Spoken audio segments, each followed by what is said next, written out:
Good morning, everyone. This is the Bible reading for section 5, lesson 1. We're reading Leviticus now.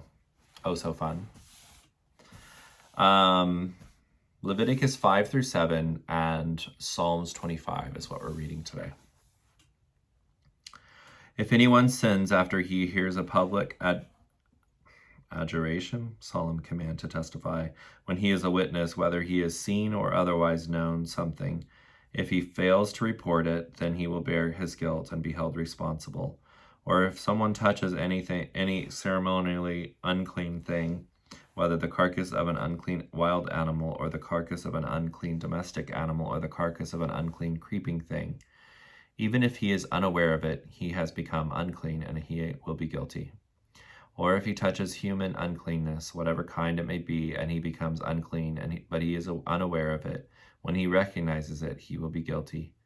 Or if anyone swears an oath thoughtlessly or impulsively aloud that he will do either evil or good, in whatever manner a person may speak thoughtlessly or impulsively with an oath, but he is unaware of it, when he recognizes it, he will be guilty in one of these. So it shall be, when a person is guilty in one of these, that he shall confess the sin he has committed. He shall bring his guilt offering to the Lord for the sin which he has committed, a female from the flock, a lamb or a goat, as a sin offering. So the priest shall make atonement on his behalf for his sin. But if he cannot afford a lamb, then he shall bring 2 turtle doves or 2 young pigeons as his guilt offering for his sin to the Lord, one as a sin offering and the other as a burnt offering. He shall bring them to the priest, who shall offer first the one for the sin offering, and shall nip its head at the front of its neck, but shall not sever it completely. He shall also sprinkle some of the blood of the sin offering on the side of the altar, and the rest of the blood shall be drained out at the base of the altar. It is a sin offering. The second bird he shall prepare as a burnt offering according to the ordinance. So the priest shall make atonement on his behalf for the sin which he has committed, and it will be forgiven him.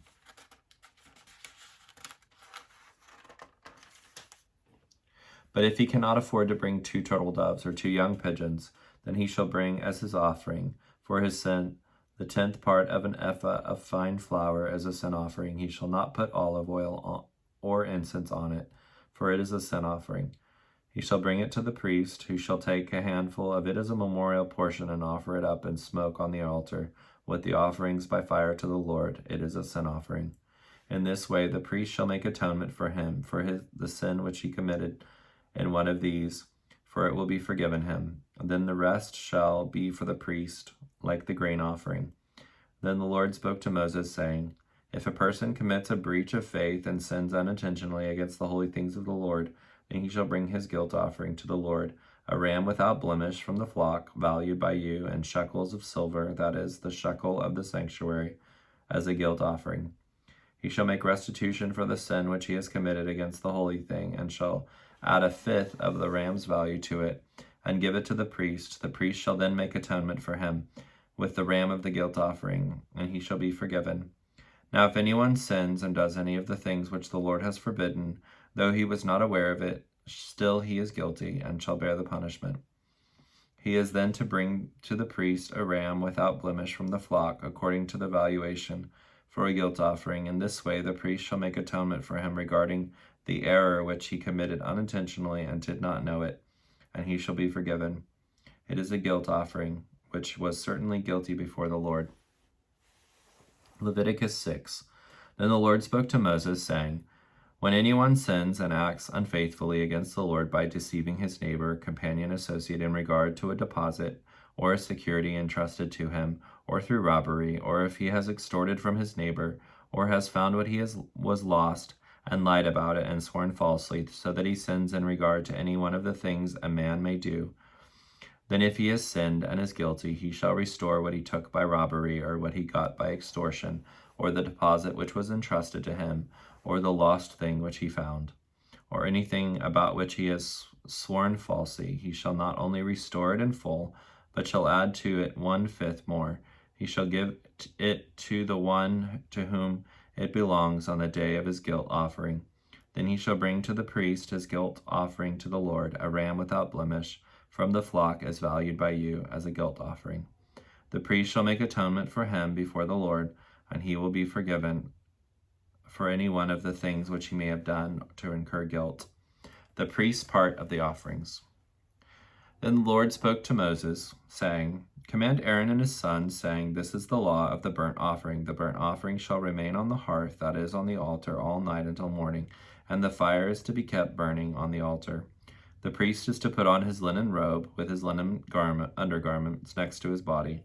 Then he shall take up the ashes of the burnt offering which the fire has consumed on the altar, and put them beside the altar. Then he shall take off his garments and put on something else, and take the ash outside the camp to a ceremonial clean place. The fire on the altar shall be kept burning. It shall not be allowed to go out. The priest shall burn wood on it every morning, and he shall arrange the burnt offering on it, and offer the fat portions of the peace offering up in smoke on it. The fire shall be burning continually on the altar. It shall not be allowed to go out. Now this is the law of the grain offering. The sons of Aaron shall present it before the Lord in front of the altar. One of them shall take up from it a handful of fine flour of the grain offering, with its oil and all the incense that is on the grain offering. And he shall offer it up in the smoke of the altar, and a sweet and soothing aroma, as the memorial offering to the Lord. What is left of it Aaron and his sons are to eat. It shall be eaten as unleavened bread in a holy place. They are to eat it in the courtyard of the tent of meeting. It shall not be baked with leaven, which represents corruption or sin. I have given it as their share of my offerings. By fire it is most holy, like the sin offering and the guilt offering. Every male among the sons of Aaron may eat it as a share. It is a permanent ordinance throughout your generations, from offerings by fire to the Lord. Whatever touches them will become consecrated, ceremonial clean.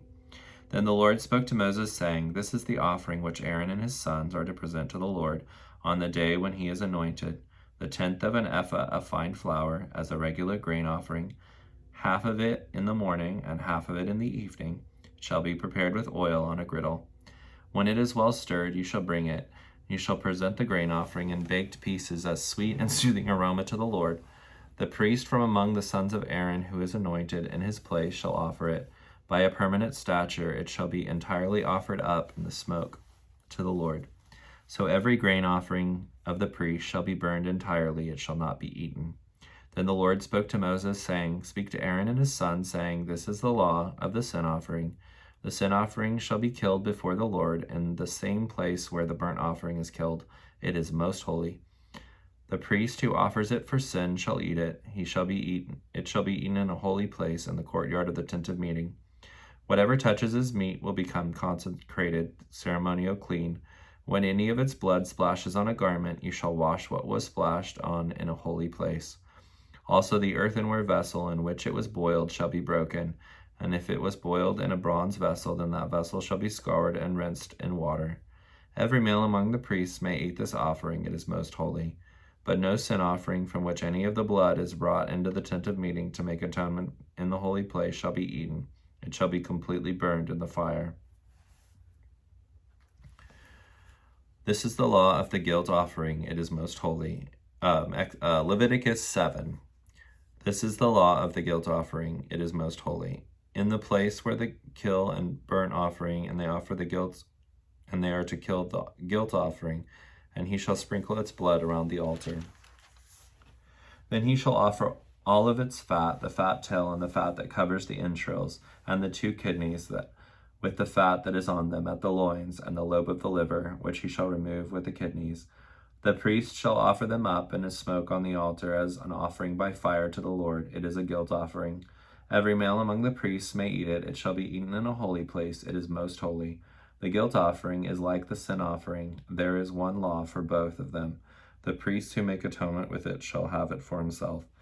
The priest who presents any man's burnt offering shall have for himself the hide of the burnt offering which he has presented. Likewise, every grain offering that is baked in the oven, and everything that is prepared in a pan or on a griddle shall belong to the priest who presents it. Every grain offering mixed with olive oil or dry, all the sons of Aaron may have, one as well as another. Now this is the law of the sacrifice of peace offerings, which shall be presented to the Lord. If one offers offers it as a sacrificial meal of thanksgiving, then along with the sacrifice of thanksgiving he shall offer unleavened cakes mixed with olive oil, and unleavened wafers spread with oil, and cakes of fine flour mixed with oil. When the sacrifice of his peace offerings for thanksgiving, he shall present his offering with cakes of leavened bread. Of this he shall present 1 cake from each offering as a contribution to the Lord. It shall belong to the priest who sprinkles the blood of the peace offerings. The meat of the sacrifice of thanksgiving presented as a peace offering shall be eaten on the day that is offered. None of it shall be left until morning. But if the sacrifice of his offering is a vow or a freewill offering, it shall be eaten on the day that he offers it for his sacrifice, and on the next day that which remains of it may be eaten. But what is left over from the meat of the sacrifice on the 3rd day shall be completely burned in the fire.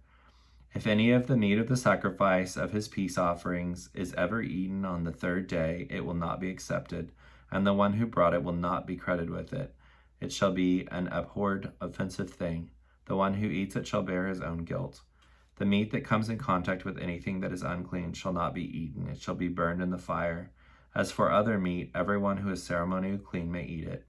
But the one who eats meat from the sacrifice of peace offerings, which belongs to the Lord, in his uncleanness, that person shall be cut off from his people, excluding him from the atonement made for them.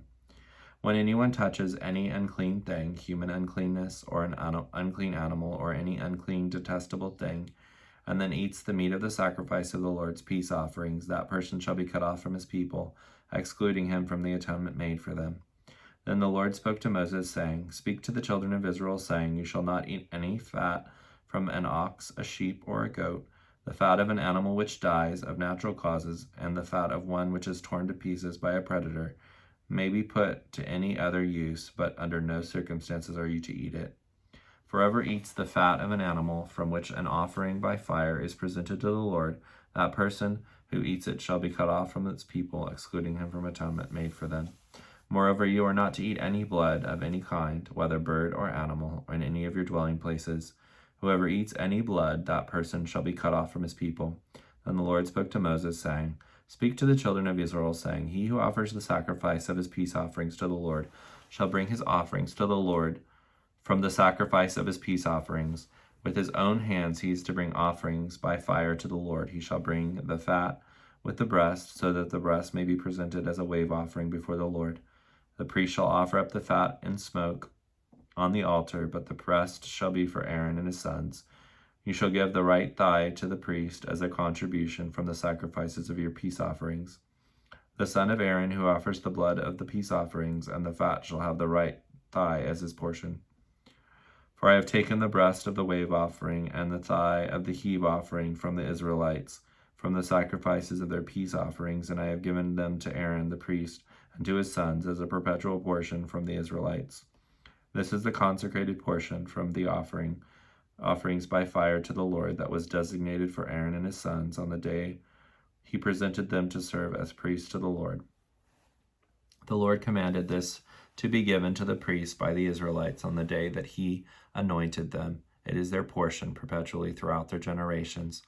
This is the law of burnt offering, the grain offering, the sin offering, the guilt offering, the consecration ordinating offering, and the sacrifice of peace offerings, which the Lord commanded Moses at Mount Sinai on the day he commanded the Israelites to present their offerings to the Lord in the wilderness of Sinai. Psalms 25. To you, O Lord, I lift up my soul.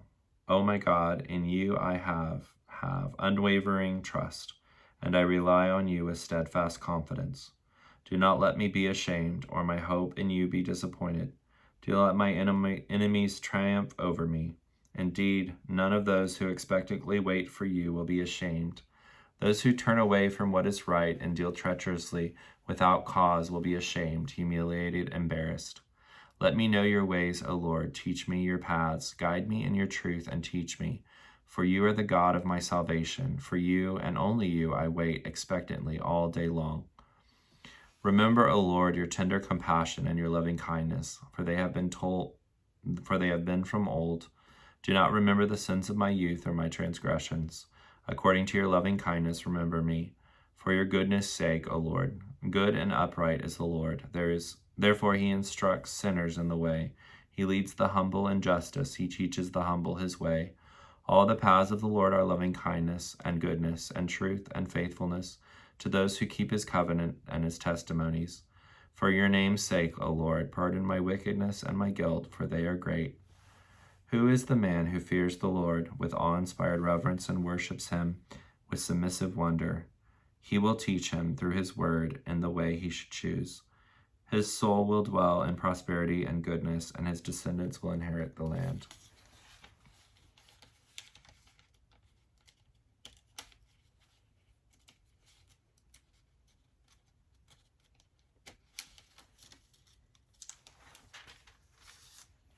The secret of the wise counsel of the Lord is for those who fear him, and he will let them know his covenant and reveal to them through his word its deep inner meaning. My eyes are continually toward the Lord, for he will bring my feet out of the net. Turn to me, Lord, and be gracious to me, for I am alone and afflicted. The troubles of my heart are multiplied. Bring me out of my distresses. Look upon my affliction and my trouble, and forgive all my sins. Look upon my enemies, for they are many. They hate me with cruel and violent hatred. Guard my soul and rescue me. Do not let me be ashamed or disappointed, for I have taken refuge in you. Let integrity and uprightness protect me, for I wait expectantly for you. O God, redeem Israel out of all of its troubles.